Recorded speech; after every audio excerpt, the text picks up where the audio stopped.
সোর্সরা আমাকে জানালো যে তার উপরে এই আক্রমণটা হতে পারে। আমি হাদি ভাইকে তার অফিসে গিয়ে বোঝানোর চেষ্টা করেছি বারবার। হাদি ভাইয়ের উপর আক্রমণ হবে না কিংবা হবে এই ব্যাপারটা পুলিশ কেন জানে না, স্বরাষ্ট্র উপদেষ্টা কেন জানে না? হ্যাঁ, আমি তো র্যাব 10-এ যাত্রাবাড়িতে কাজ করেছি 3 বছর, এসএফে ছিলাম, স্পেশাল ফোর্সে ছিলাম, তখন থেকেই সোর্স মেনটেন করি। সোর্সরা আমাকে জানালো যে তার উপরে এই আক্রমণটা হতে পারে। আমি হাদি ভাইকে তার অফিসে গিয়ে বোঝানোর চেষ্টা করেছি বারবার।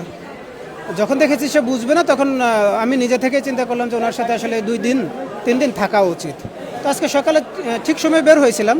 আমি উত্তরার ওই পাশ থেকে আসতেছিলাম, আজকে মেট্রো বন্ধ ছিল। ওই মেট্রো বন্ধ থাকার কারণে আমি ঠিক 15 মিনিট পরে আসছি।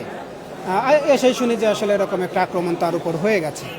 আপনারা যে প্রশ্নটা করলেন ওর পাল্টা প্রশ্নটা আমি করি, হাদি ভাইয়ের উপর আক্রমণ হবে না কিংবা হবে এই ব্যাপারটা পুলিশ কেন জানে না, স্বরাষ্ট্র উপদেষ্টা কেন জানে না? কারণ হাদি ভাই তো যাই হোক খুব বড় নেতা না হলেও জুলাই যুদ্ধের একদম সম্মুখ সারির একটা মুখ। ওনার একটু যেহেতু আওয়ামী লীগ একটা কর্মসূচি ডেকে রাখছে, তো ওনাকে আসলে একটু প্রোটেকশন দেওয়া যেত। আমি বিকেল থেকেই তার সাথে ছিলাম, একটু প্রচারণায় টিমের সাথে ছিলাম। তারপর আবার মনে হলো যে ওনাকে এই ব্যাপারটা বিস্তারিত বলা দরকার।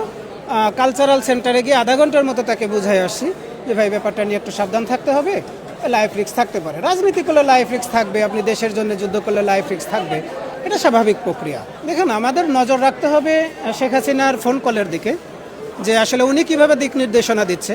উনি যেহেতু দিক নির্দেশনা দিচ্ছে গেরিলা হামলা করার জন্য, আর যেহেতু গুপ্ত হামলাটা হচ্ছে, সেহেতু আমাদের আওয়ামী লীগের বাইরে এই মুহূর্তে নজর রাখতেছি না। তদন্ত কমিটি গঠন হবে, মামলা হবে, তারা তদন্ত করে তারা রিপোর্টটা দিবে যে আসলে কারা হামলাটা করছিল। দেশে দেশে সবার সাথে দ্য নিউজ।